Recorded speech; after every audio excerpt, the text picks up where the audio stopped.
Joe, what tragedy made you an atheist? None. No tragedy. I just read the Bible and thought, wow, this God guy really needs to get over himself. What an asshole. How about you? What terrible thing made you lose faith? Same. No tragedy. Just didn't buy the premise. But according to the movies, only reason you'll ever stop believing in the magic sky wizard is because he hurt your feelings. Right? Like God's an ex-boyfriend who forgot your birthday. I used to believe in you, but then Grandma died and you didn't even text. It's always the same. Wife dies, someone gets cancer, someone's crops fail, and suddenly, bam, atheist with a grudge. To be fair, I have held grudges against fictional characters. I still haven't forgiven Benny Sago for taking up with Nina when he and Donna belonged together. Who the hell is Benny Sago? All My Children, the soap opera. I've mentioned it before. I mean, yeah, Donna loved Chuck, but Angie was dating Chuck. Or maybe it was Cliff? Yes, Cliff used to be with Nina, but Angie was only with Cliff because everybody thought Jesse was dead. Are you having a stroke? All My Children, George. It was still in the air when Signs came out. We're talking about religion, and you're giving me a TED Talk on daytime television. Look, all I'm saying is, Hollywood can't make a movie where someone starts out atheist and just stays atheist. No conversion, no thunderbolt moment, no organ music. If the atheist doesn't find God, it's because he's an unshaven loner who yells at clouds and smells like grandpa's feet. Or he's British. Same thing in Hollywood. You know the saying, everybody's an atheist about other people's gods. Atheists just go one god further. I prefer the one that says every baby is born atheist. What? By that logic, cats are atheists. They are. They have no gods, no masters, and they knock over your stuff just to prove it. Dude, that makes no sense. Like, are dead people atheists? Have you been to a funeral in a church? Do the dead look happy to be there? Of course they're atheists. Joe, atheism isn't just not thinking about God. It's actively rejecting the idea of a God existing. Babies, cats, and corpses don't qualify. Hey, being a baby, corpse, or a cat doesn't hurt either. Okay, real simple. First, you stop thinking about God. Then you stop believing in a God. Then you never vote Republican. You automatically become a sane person, watch PBS, and vote based on policy. Real brilliant stuff there, Joe. I try, but I don't tithe.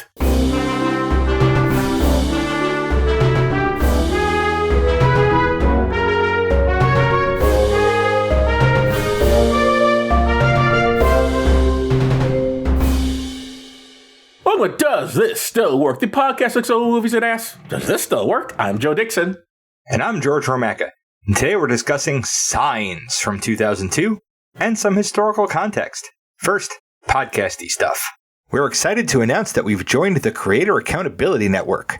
CAN is a nonprofit dedicated to reducing harassment and abuse through ethical education and a system of restorative accountability. We joined because we care about the safety and well-being of our community members. If you feel our behavior or content has harmed someone, please report it to CAN, either via the reporting form on their website, creatoraccountabilitynetwork.org, or via their hotline at 617-249-4255. They'll help us make it right and avoid repeating that mistake in the future. CAN also needs volunteers from our communities to help with their work, so if you have skills you think would be helpful, or time and a desire to help, please visit their website to find out how you can volunteer. Most importantly, get the word out to other creators who you think would be interested in getting credentialed. Help us build safer communities together. You can reach us at dtswpod@gmail.com, on Facebook, Letterboxd, and on our YouTube channel. Joe is on Blue Sky at joedixon.bsky.social. Please tell your friends about us, even the ones who will swing at every single pitch, whether it's a good pitch or not, and leave 5-star ratings everywhere. You can pick what we watch and get extra per episode content by funding us on Patreon for as little as $1 a month at patreon.com/dtswpod. Now, Joe, take us back to 2002. And that's the way it was. This movie is about a former Episcopal priest, so let's look at a few stories about Episcopal priests from 2002. Since we're talking about religious men, can you guess what the last story is going to be about? I bet you can. Yeah. But let's start here. George, read this headline from the Danville News, which comes to us out of Danville, Pennsylvania, where this film is set. Episcopal priest defies ouster by bishop. What's that all about? Well, let's read the first paragraph. The bishop of the 4-county Episcopal Diocese of Pennsylvania on Thursday removed a prominent priest who says the church has become too liberal on issues such as the ordination of women and recognition of same-sex unions. Hey, that's enough. I don't need to read any further. Fuck that priest. I'm glad he was removed. He has a Wikipedia page, believe it or not, and sadly he's still alive. Ultimately, he got a gig with the Catholic Church. I don't know how many listeners know this, but if you're an Episcopal priest and want to become a Catholic priest, you can do that while not having to become celibate or anything. This is not unlike the KKK hating Catholics and then suddenly not having enough racists in town and deciding Catholicism is good now because there are a lot of racist Catholics they can recruit to the cause. Episcopals have been having issues between those who like the 21st century and those who hate it. That all came to a head in 2008 when conservative congregations formed the Anglican Church in North America. This group was formed so they could hate women and the gays in some fucking peace. Who wants to hear from some libtard talking about basic decency when you're out hating trans children? Nobody wants that shit. Moving on, George, read this headline from the Bristol Herald Courier in Bristol, Tennessee. Plagiarism in pulpit becoming issue for clergy. Isn't that quaint? A time when plagiarism was controversial enough to grab headlines. Meanwhile, that's what AI technology is all about today. But let's read about this story. The plagiarism question has gained attention in this Detroit suburb at Christchurch, Cranebrook, where parishioners are waiting to see whether the Reverend Edward Mullins will return to his post as rector. The Detroit Free Press reported this month that Mullins was given a 90-day suspension February 1st, while the Episcopal Diocese of Michigan investigated complaints by parishioners of plagiarism in his sermons and church bulletins. Rector damn near killed her. Thank you very much. Now, isn't this incredible? Imagine living in a world in which the worst thing a religious person would do is steal stories or they give wrong sourcing when they're talking about Jesus. I mean, that's the entire Bible. But how awesome would it be if that was the worst thing to come out of God's country? Pretty awesome, Joe. That would be pretty awesome. It would be fucking awesome. If there's alternative reality, perhaps that's where it's going on. Like, oh, what? No, all they do is plagiarize. I'm like, oh, that's nice. Anyway, speaking of the worst thing and the godly, we finally arrived at where, listener, you knew we would. George, read this headline from the Tampa Bay Times, published in St. Petersburg, Florida. A path of abuse crosses church lines. Brothers, both former altar boys, say they were shared by Catholic and Episcopal priests and an Episcopal seminarian. And here we are. Okay, I'll read from the story. Two brothers, former altar boys, now adult, had come forward. Two Catholic priests molested them 25 years ago, they said, as had an Episcopal priest and an Episcopalian seminarian. The brothers said circumstances and the priest's comments left them with a terrible thought. Men of the cloth had traded them around. The older brother quoted Episcopal priest Richard Pollard saying, "I know I can make it feel better than Father Reason does." The young brother remembers William Smith, the Episcopalian seminarian, saying, "Is this what Father Pollard does to you?" End quote. So having read that, I have to ask George, where do atheists get their morals? Here you and I are, non-believers, and we molested not one child between us. How is that possible? Don't we need Jesus or Muhammad or whatever the fuck not to rape and murder? I mean, we don't believe in God. What stops us from pushing old people downstairs? I don't understand. I don't know, Joe, but I'm really proud of the churches for approaching sexual abuse in such an ecumenical way. Yes, they were. At least they can get get on the same page about something. Okay, George, tell us about signs. Okay. Signs. Everywhere is signs. I'm talking about the movie, my friend. Blocking out the scenery and breaking my mind. This was written and directed by M. Night Shyamalan. For the show, we've seen his work in The Sixth Sense, and I've seen his work in Unbreakable and The Last Airbender. Blurbs. IMDb says, A widowed former reverend living with his children and brother on a Pennsylvania farm finds mysterious crop circles in their fields, which suggests something more frightening to come. Is that really what crop circles suggest? In this movie, yes. But I was under the impression that Merrill is Graham's brother-in-law, not his brother. No, it's his brother. Is it his brother? Yeah. Okay. I don't know where you got that idea it was his brother-in-law, but no, it's definitely his brother. I thought it was like the dead wife's brother. I guess that would kind of make sense, but no, they're both related. They're related by blood, not just law. All right, I'll have to just update that verbally when I say something like that. Okay. YouTube says, from writer-director M. Night Shyamalan comes the story of the Hess family in Bucks County, Pennsylvania, who wake up one morning to find a 500-foot crop circle in their backyard. Graham Hess, Mel Gibson, and his family are told extraterrestrials are responsible for the sign in their field. They watch with growing dread the news of crop circles being found all over the world. Signs is the emotional story of one family on one farm as they encounter the terrifying last moments of life as the world is being invaded. Paints a much grimmer picture than the movie actually turns out to be. Yeah, the last moment of life is not quite it.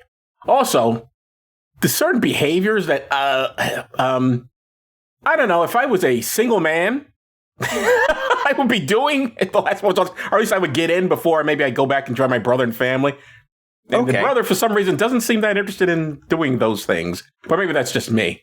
What I'm saying is, if it was the last days on Earth, I'd be trying to get laid. I didn't want the movie to be any longer. And adding things like that would have made the movie longer. It's a good reason to not have them. They could have cut out the whole, he's at that recruitment center for some reason. Because he's not being recruited for the military, so I don't know why he was there. I'll bring it up when we get there. Yes. The film opens on a corn farm of the Hess family in rural Pennsylvania. The widowed father, Graham, wakes from what is probably a recurring nightmare about his wife's untimely demise to the sounds of his dogs barking and children screaming. Graham Hess is played by Mel Gibson. For the show, we've seen him in What Women Want. Both Joe and I have seen him in Maverick and Lethal Weapons 1, 2, and 3. And I've seen him in The Man Without a Face, heard him in Pocahontas, and seen him again in The Patriot. He goes outside and is met by his brother Merrill, who sleeps in an apartment above the barn. Together, they search and find Graham's children, 10-ish-year-old Morgan and 6-ish-year-old Bo, unharmed, but their German shepherds are losing their doggone minds, barking at whatever they smell inside a crop circle. Crop circle, indeed. It's very shocking. Hey, those kids look like they've been fed, dressed, and went out to who was doing that? If they're both the adults are sleeping, who put these kids together? Because they don't look like they just rolled out of bed. It looks like they rolled out of makeup and costuming. Yeah, exactly. Anyway, Merrill Hess is played by Joaquin Phoenix. For the show, we've seen him in Buffalo Soldier. I've seen him in Her and Joker. And I've seen him in Gladiator and The Master. Morgan Hess is played by Rory Culkin, who looks a lot like his brother. Indeed. And Bo Hess... Not the one who won the Oscar, the other brother. Yeah. And Bo Hess is played by... How many Culkins are there, anyway? I don't know. And Bo Hess is played by Abigail Breslin, and I've seen her in Zombieland and Zombieland Double Tap. Then we get a title card for Bucks County, Pennsylvania, 45 miles outside Philadelphia. Was that really necessary? Didn't seem like it. I don't care how far outside Philadelphia it was. It could just say Bucks County, Pennsylvania. Or they could have told me where, they didn't need to tell me where it was. It was unnecessary, Joe. Somebody wanted a title card.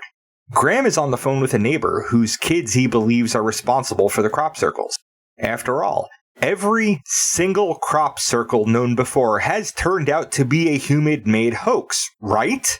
The neighbor says he'll look into it. The thing is, the first thing he should wonder is, how the heck did they do it? And it was so quiet I didn't hear it. I mean, that is a big field. They can look out their window and see their field. It'd be hard to miss if someone's doing crop circles. But it makes you wonder, even if it was, we find out what it was, how they missed it. Like, it woke nobody up? When he gets off the phone, his children are with their male German shepherd, Houdini, who seems ill and has uncharacteristically peed on the floor. He tells them to take Houdini outside and he'll call their town doctor. The human doctor. We'll find out why he won't call the vet in a bit. Mm-hmm. The town sheriff, Officer Caroline Paskey, arrives, after 2 hours, having had to deal with an uppity, spitting old woman at a skateboard shop. Officer She apparently is the only law enforcement in town. The only one. Officer Paskey is played by Cherry Jones. And I've seen her in Motherless Brooklyn. And I've seen her in Erin Brockovich and The Perfect Storm. When they go to investigate the crop circle, Morgan turns meat on the grill, complaining that his father is going to burn it again. Then goes to see what Bo and Houdini are up to. Bo has a glass of water that she claims is contaminated. Bo has a thing about glasses of water and tends to leave them all over the place. This is the only movie with Chekhov's glasses of water. Well, the only one we know about. Yeah. Morgan sips it, says it's fine, and tells her to pour it in Houdini's bowl.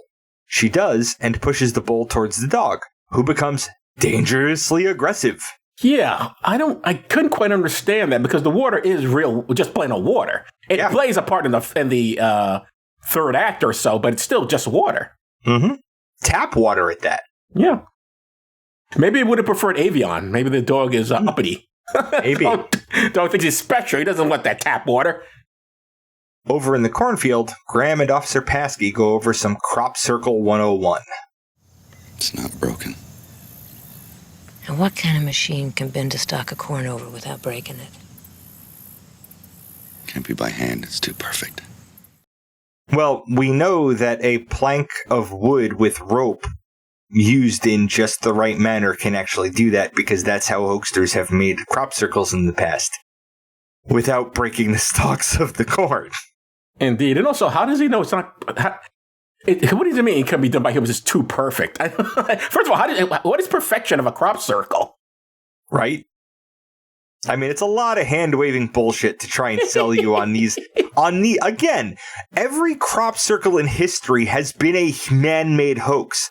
Even if aliens existed, the odds that they would be using something that we invented as a hoax as their actual navigation markers on foreign planets, I think is laughably small. One would think, since they can travel huge distances, they'd have much more advanced technology.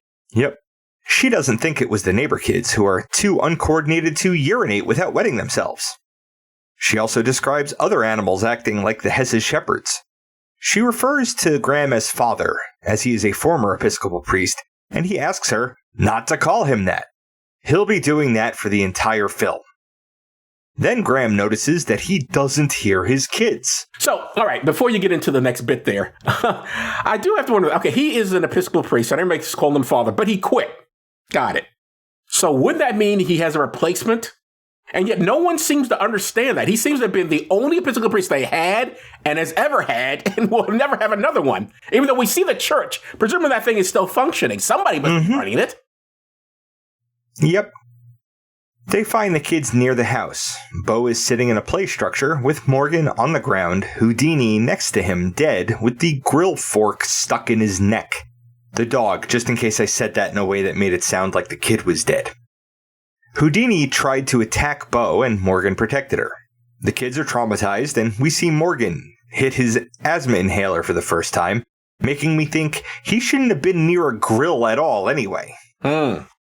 Graham tells Merrill to tie up the other dog, Isabel, tight on the other side of the barn. Why do you suppose? Because is it explained later? I don't remember explaining why the dogs are so aggressive to the children. The dogs are just, they're agitated. So they're acting out. Okay, but it still seems odd they would go after anybody there. I suppose just bark at the crops. That night, Bo comes to her father and says there's a monster outside her room and asks for a glass of water because the one she already had tastes old. He brings her to her room and sees a shadowy figure on the roof. He gets Merrill, and they try to scare and capture the figure, who is too fast for them and jumps to the roof and gets away. And why would this thing do that? Good question, Joe. Caroline is back the next day trying to get a description of the intruder and veering off into a conversation about equality of the genders. Nobody they know is that fast or agile. Morgan likes her two-way radio and she suggests using the baby monitor from Bo's room as a walkie-talkie. That'll come back later as well. Yep. We get exposition via broadcast news showing that the crop circles aren't limited to the one here at Hess Farm or to Pennsylvania or even the U.S. There are hundreds of them all over the world, having appeared last night. Yep. Last night I couldn't get to sleep at all because of the crop circles. Mm-hmm. The Hesses drive into town, no radio, at least for now. Once at the main street strip, they split up. Bo and Morgan go to a bookstore, the owners of which are glued to the TV, the male half complaining that it's all an elaborate plot to sell soda because he's seen 12 soda commercials so far. The kids acquire a book on extraterrestrials that was ordered by mistake. I'm going to say something that may or may not mean anything, but I've been in plenty of bookstores. I find they play radios. I've never seen them have a TV. Yeah. That may be. Have you? No, but this is bookstore in a small town where it's not like they have customers every second of the day. Mm. Nowadays it would be whoever's manning the counter just staring at their fucking phone. Graham goes to the pharmacy to pick up Morgan's asthma inhaler. The young pharmacy tech cajoles him into taking confession for how much profanity she's used lately. Now, I was not raised Episcopalian, and I assume, I know that you weren't as well, but I didn't know they did confession. Me neither, Joe. That was new to me. I'm not sure that's correct. But you Episcopalians who are still listening after we just shit all over your religion, and there's others, please let us know. Or those of you who are Episcopalian. Yeah, the ones who used to, who are laughing along at us shitting all over that religion. Meryl goes to an army recruitment center for some fucking reason. The recruiter believes the current situation is an advanced scouting mission in preparation for an alien invasion. We get a little of Meryl's backstory. He hit a famous home run in the minor leagues. What? But also had the highest number of strikeouts. Okay. I want to talk a little bit about that scene because first of all, the performances in this film made me so wish David Lynch had directed this because it just seems so off kilter that he would have just hiked it up so much more. But putting that aside, that scene is particularly strange because the way the recruiter is talking to him, his behavior seems odd, don't you think? He just seems almost like a machine or something. Yep, very robotic. Yes. And then there's the guy who they think was doing the crop circles, the boys or whatever is supposed to be bothering the farm. And he's for some reason in there. I'm not sure if he was recruited. So he's obviously not a recruiter because he's not dressed in uniform. He's all grungy and stuff. No, he's filling out recruitment paperwork. But he's not with anybody. Shouldn't, when you do that, is there someone talking to you or with someone? Usually you don't need somebody to actually be filling out the paper. Like you're filling out paperwork. He's just sitting at the desk by himself. Anyway. And he's talking all this shit to Meryl. Okay, and then it basically gives Meryl's backstory so we'll know about him. And then Meryl goes over to him, moves like he's going to punch him, and then does it. And the guy flinches. Mm-hmm. George, if you're somebody who talks shit about somebody, would you really be afraid they're going to hit you? You'd be like, the way he's talking to him, he's clearly not afraid of him, and yet he flinches. I don't understand that. Well, a lot of cowards talk a big game. Yeah, but they're usually at a distance or on the phone or something. Literally, the guy's right there. If you're going to talk like that, you should at least be like, oh, he might try something. You at least think you can take him. Otherwise, it seems weird if you're afraid of him that you were just like talking all this shit where he's mere inches away from you. At one point, doesn't he have a... No, I'm thinking of another scene. Because didn't he have the bat in his hand? But no. He doesn't have that's later. It's still weird. I don't know. It seemed like an odd scene that obviously only existed just to give us that little backstory on his baseball play. That is exactly why that scene existed. M. Night Shyamalan couldn't think of another way to get that story out there other than to have him walk into a recruiting center, have a robotic-sounding recruiter spill out what he thinks the tactical situation is, and then recognize him as a minor league baseball star, and then have somebody else shit on his minor league baseball stardom. That was how M. Night Shyamalan solved the we need to know something about this character problem. But wouldn't it have been awesome if in the recruitment, if not, because Meryl doesn't seem to be being recruited, just seems to be there. Right. But the other guy definitely was, or you say was, I'm not entirely sure. But wouldn't it be terrific if part of the recruitment they showed a scene from Full Metal Jacket? Just that so They should have, yes. The family all meet up at a pizzeria, from which they spot the town veterinarian, Ray Reddy, getting into his car. Ray Reddy is played by M. Night Shyamalan. I'm going to get a bunch of flashbacks out of the way right now. 6 months ago, Ray fell asleep at the wheel at night and smashed into Colleen Hess, Graham's wife, Bo and Morgan's mother, and Meryl's sister-in-law, pinning her to a tree. The car was actually keeping her from bleeding out, and she stayed alive long enough for word to get to Graham so he could spend their last moments together. What she told him in that moment I'll get to later, but this is why Graham is no longer a priest. Right, because that's the way it works. Yep. You're a believer, then some tragedy happens, you go, oh, I don't believe anymore. Here's the thing, though. Surely he, as a Episcopal priest, already sort of religious leader, has dealt with tragedies from other people. Am I to believe that he managed to soothe all these other people paying, but when it comes to his, he just couldn't do it? I guess it's possible. Yes, Joe, you are exactly meant to assume that. Because surely other people have had people who have died, and what did he say to them to keep them still believing? Good question, Joe. Because we even see in his one scene where he's hearing that confession, he's not very consoling. So what made him such a great priest anyway? Good question, Joe.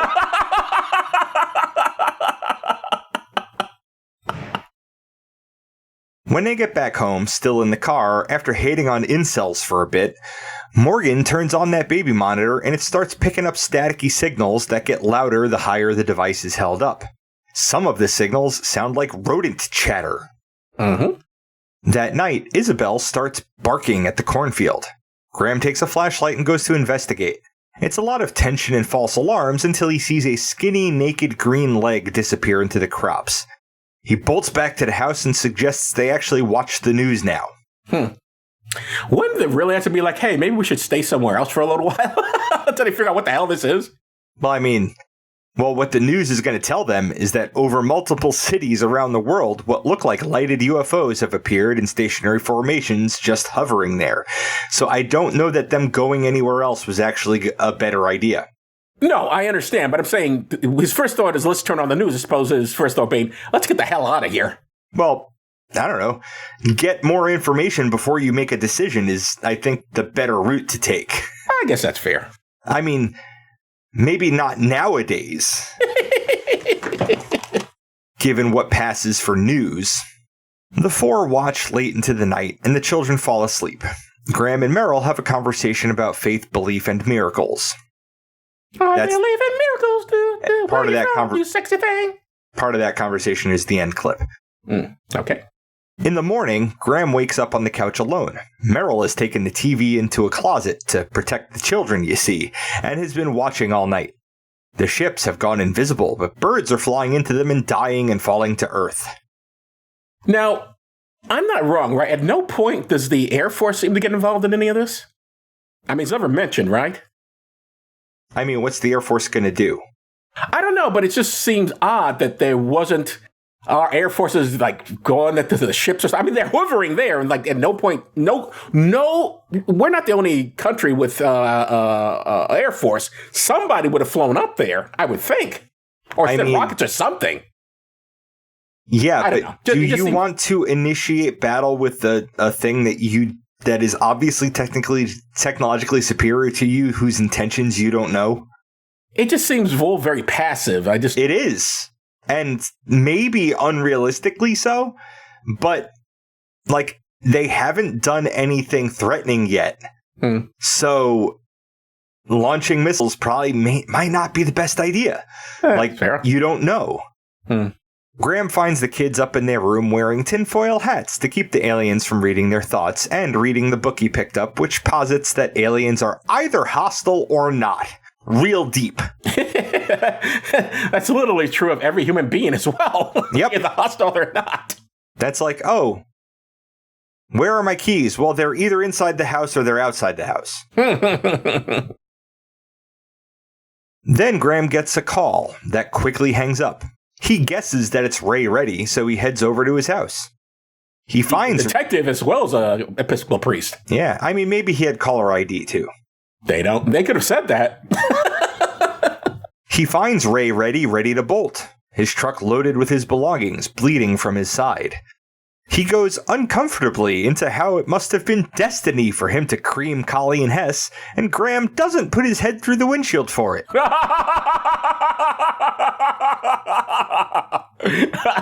You think that should have annoyed him a bit? I think it should have. It should have perturbed him to some degree more than zero.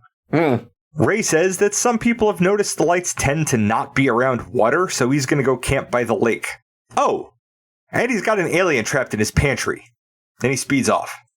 Now, Ray isn't portrayed as having mental problems, but his behavior sure says it. Oh, you know who I'm going to call? I got this alien trapped in my pantry. Am I calling the police? I'm going to call the guy whose wife I killed. Yeah, that makes sense. Back at home, Meryl watches news footage from a citizen at a birthday party who catches a whole couple of frames of an entire sectoid, gray-looking alien thing prowling around. Graham goes to investigate the one at Ray's and ends up slicing the alien's fingers off from under the pantry door before hastily retreating home. When he gets home... Also, another genius. Again, call the police! Call somebody! Don't just leave that thing in there! You know the phone works. Yes! When he gets home, they vote on a plan, evacuate to the lake or defend the homestead. It goes back and forth and lands on homestead defense. The news confirms that the crop circles were at least a map, if not a battle plan. Now, you leave out, but this is probably the scene that got me laughing so hard when he walks through that door and he sees them all with the tinfoil hats on. I don't know if that was meant to be funny, but I laughed. I think it was meant to be funny. I'm not sure what is and isn't meant to be funny in this movie, because I've seen the write-ups of it as a drama and as science fiction. At no point does anyone say comedy, although there are points in it I thought were pretty funny. Yeah. They decide to batten down the hatches and make their stand in the living room after deciding on a very varied menu of dinner options. The dinner conversation is tense and somewhat abusive, loaded with trauma and stress, but eventually they hug it out. Then the baby monitor starts going berserk, which means the invasion is on. Now, that scene where they're at the dinner table is, I think, what people genuinely believe atheists do. You're not going to pray? No, you're not going to pray over your mouth. No, I don't want to hear any of my prayers. Never again. Who would do this? I'm like, go ahead and pray. What do I care?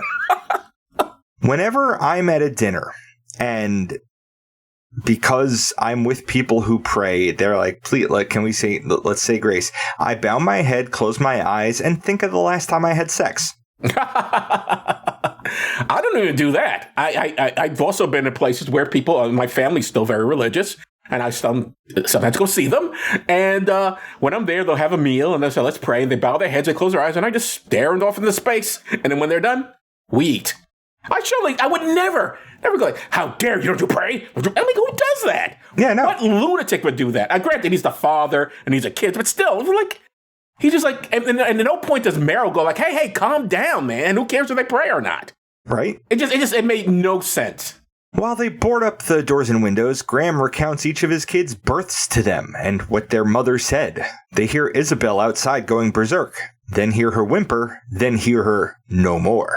How could they forget the dog? I mean, they literally say, oh, we forgot. I mean, they also forget an inhaler in a minute, so this family's good at forgetting shit. They hear the aliens outside probing, banging on doors and windows, trying to get in. They do get in through a skylight, so the family retreats to the basement. Which is another thing they forgot to close up, the skylight. Yep. They realize that there's an old coal chute down there and discover it while Morgan is standing in front of it. An alien hand reaches through the grate and grabs his face before everything goes black for a second. Meryl quickly blocks that grate with cement bags while Graham holds Morgan and talks him through an asthma attack because they left his inhaler upstairs. Yep. By morning, a radio is saying that the aliens are leaving, that they killed a lot of people by secreting a poison gas. Meryl posits that the aliens must have a weakness and people started figuring it out. The baby monitor reads nothing but static, and Morgan needs his meds, so Meryl scouts, and then Graham brings Morgan upstairs and lays him on the couch. Bo says she saw people dancing on the TV, and Morgan wants to see it, so Graham goes to get the TV. Wouldn't you know it? When he gets back with the TV, the alien has Morgan and is aiming his poison thingy right at the kid's face. And you can tell from the missing fingers, it's the one that Graham cut the fingers off of. Yep. Here's the thing, though. Why would he... I mean, granted, usually even in the animal kingdom, they'll go for the most vulnerable, easiest one to get to. But if I have the ability to shoot gas out... But I don't think they do that to eat it. Like, animals aren't going after the weakest and slowest moving for revenge. They're going after it for food, because that's easier food. Why did this alien feel a need to take a hostage right now? It should be trying to get the fuck out of Dodge with its buddies. There's no motivation for this fucking alien to do this unless he's like, you took 2 of my fingers, motherfucker. I'm taking your kid.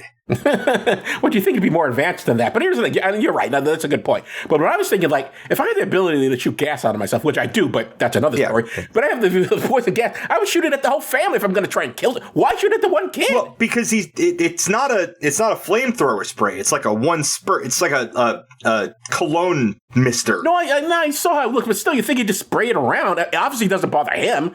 I mean, maybe he can only make small quantity, make and store small quantities at the time. I guess. We get the last of that flashback to Colleen's death. She tells Graham to tell Morgan to play games, tell Bo to listen to Morgan, and tell Merrill to swing away. So, Graham conveys the message. Merrill grabs his bat from off the wall, and the alien sprays Morgan's face before dropping him. Merrill gets a swing in, knocking the alien into a bookcase where a glass of water falls, and the water burns the alien. Because sure. All right, here's the thing.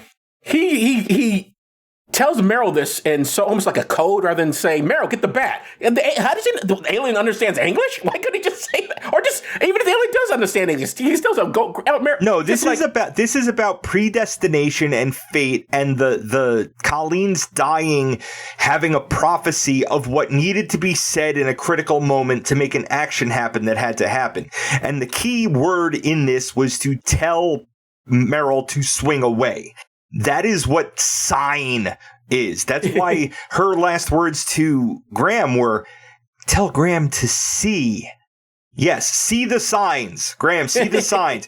See the signs that I'm telling you in plain English, that when the thing needs to happen where a swing away happens, you tell Merrill to do that thing. You are 100% correct. The thing is, in this reality, would you really be talking in code, or would you just tell him, not code. Get the bat? It's not code. But you just say, Merrill, get the bat. Swing away is even faster and more efficient than that. Grab the bat. It's not that many words. It is saying swing away. Like, and Merrill has what? He stops and thinks about it for a half second. My bat is right the fuck there. Yeah, get the bat. I'll swing away with the bat. You didn't need to, like, you're making this more. You're making this into something. Like, you're making more of this than has to be. Like, it made sense in this universe. It just made no sense. Like, you didn't have to talk that way. Anyway, go ahead.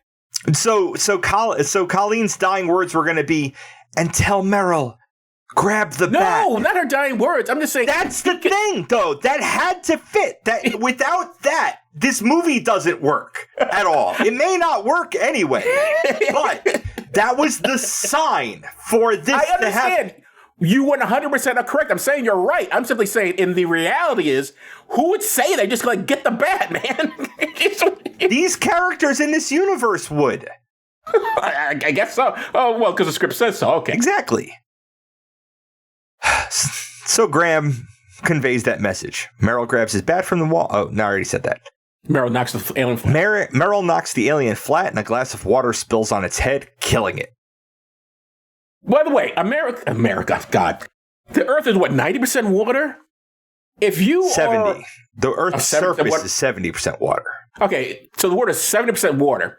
If you are that allergic to water, would you even bother going to a planet that has that much water? I don't know, Joe. That seems a little odd to me. I mean, not all of the things live in dangerous proximity. They were able to congregate far away from large bodies of water. They just didn't account for glass and containers of water and strewn about by a 5-year-old. And yet here they are scouting the planet. What were they looking for then? They think they would say, oh, look, there's this water thing. They were looking for bipedal primates that they could shove things up the asses of. Ah. But I still should have seen them drinking water and go, oh my God, they're drinking acid. Well, it's acid to us. Yeah. Anyway, Graham rushes Morgan outside and stabs him with an EpiPen and says this is why he had asthma, so his lungs would be closed when the alien sprayed its poison. Never mind that it would still be in his nose and on the outside of his mouth. Yeah, I don't think they thought of that. Sometime later, he's a priest again, the end. Because it all comes together, because it's all the signs. It must mean there's a God, because my son is not dead. Yes! That's the point of the movie, Joe. That is the central conceit of the movie. That even if aliens exist, and this wasn't the only planet with intelligent life. The monotheistic Abrahamic God exists. That's the conceit of this movie. You would think the Abrahamic God, who is more than happy to reveal himself in the Bible, would just reveal himself now and be done with it. What's with all the secrecy and stuff? I don't know. Why does he need Joe. to do all this stuff with the aliens and stuff? Maybe it was a rival God. Behind the aliens coming. Maybe it was a rival God that made the aliens. Ah, okay. All right, my friend. Does this work? No. Fuck this movie. Fuck this movie and its monotheistic bullshit. Fuck it. No. And fucking guy, like, it's a trope. It's a terrible trope in movies. But if you expect that a God would do better by your family and the God lets your family die in stupid ways, you are well within rights to stop believing in that God, because that God that you thought exists either doesn't or isn't the God you think it is. Yeah, I mean, it begs the question, okay, let's say there is a God. That doesn't mean he's a good one. Yeah.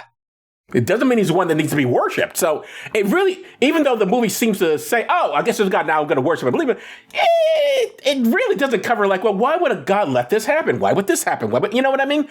All that just is glossed over because, hey, he exists, therefore he needs to be prayed to. Well, like, this is the same thing with, like, you get a tornado in fucking Oklahoma, and they interview the house that got missed, right? And they're like, oh, thank God it didn't hit my house.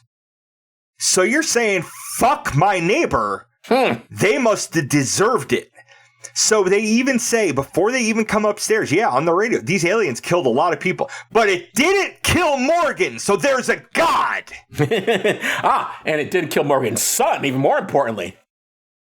Morgan is the son, Joe. Sorry, what is the son's name? Morgan. Morgan, yeah. Graham's son Morgan isn't killed, so that's what I said. Also a God. Yeah. Morgan didn't die, therefore God exists. Doesn't matter that other people's kids died. This one didn't, so God is real. Right. Fuck this movie. All right, well, my turn now, I guess. You know, it's weird. I was actually entertained by this picture. It's stupid as it was. I didn't say it's not entertaining. That's just not the criteria I'm going off of. Well, as entertainment, it works. As a picture about atheists, obviously it does not. It's a stupid picture on every level, regardless. I mean, the way that people behave in this, which again, I return to I wish someone like David Lynch had directed this, because then that would have hyped up the really weirdness of it, and it would have been probably a lot more fun. This way, it's like, because there is, I mean, all right, granted, I've seen a bunch of movies, so I already knew. Even though I'd never seen signs before, I knew by the end of it he was going to be a believer again. There was no way this film was going to end with a guy being an atheist and not end with him coming, oh, no, actually, I'm wrong. With a title like Signs. And with a title like Signs, for sure. It's not going to be Signs, oh, this is bullshit. Oh, man. And and again, it's some of the performances in it and the way it's shot, it comes across like a comedy to me, and I'm like, I wasn't always sure. Was I supposed to be laughing at this, or was M. Night Shyamalan really serious? I don't know. So I am going to say it doesn't work, but I can't say I wasn't entertained. Number one, we can disagree anyway. Oh, of course we can. But I'll allow it anyway. I'll allow it because, sure, it can not work and still be entertaining. That happens quite often. Yeah. I mean, that's why they make the movies they do, and people are successful in them. The movie can be complete bullshit, but man, you really enjoy it, though. I mean, look at Face Off, which we had no problem with. That was even more ludicrous than this. All right. Anyway, so there's really not much more to say to this. It's obviously gets atheism wrong, the idea of it. It's very superficial. It's a dumb movie, but you can still enjoy it on a certain level. But ultimately, it doesn't work as, because like, what? As a science, even as atheism, you name it, doesn't work. Or even religion. It just leaves so many questions unanswered. That's ridiculous. Anyway, George, what's up next? Next week, we'll be talking about Eraserhead from 1977, which I had always been under the impression was like a horror film, but I think I'm wrong. It is definitely not. Well, you may find it horrible, but it's not a horror film. But if it's horrible, it's only an hour and a half. So it's only an hour and a half worth of horrible. And interesting enough, that's directed by David Lynch. Mentioning for. So it all comes around again. Mm-hmm. I haven't seen Eraserhead in ages, but I remember being very entertained by it. Just, man, like I said, David does some really interesting stuff in his pictures. I assume you've never seen this, obviously, because it's a horror movie. So I can't wait to see your response to some of the scenes in this movie. Oh boy. Is this another one that I can't watch in public? No. I don't remember being any nudity or anything in it. Okay. So I guess that's it for this episode. I'm Joe Dixon. Thanks for listening. And I'm George Romacka. Thanks for listening, indeed. Because if a podcast drops and there's nobody around to hear it, it's just another collection of ones and zeros. That doesn't matter. I was at this party once. I'm on the couch with Random McKinney. She was just sitting there, looking beautiful, staring at me. I go to lean in and kiss her. And I realize I have gum in my mouth. So I turn, take out the gum, stuff in a paper cup next to the sofa, and turn around. Random McKinney throws up all over herself. I knew the second it happened. It was a miracle. You've been listening to Does This Still Work? Produced by Joe Dixon and George Romacka. This content is CAN credentialed, which means you can report instances of harassment, abuse, or other harm on their hotline at 617-249-4255 or on their website at creatoraccountabilitynetwork.org. The hosts can be reached via social media, email, or the contact page at dtswpod.com. Be good to yourself and others, because that still works.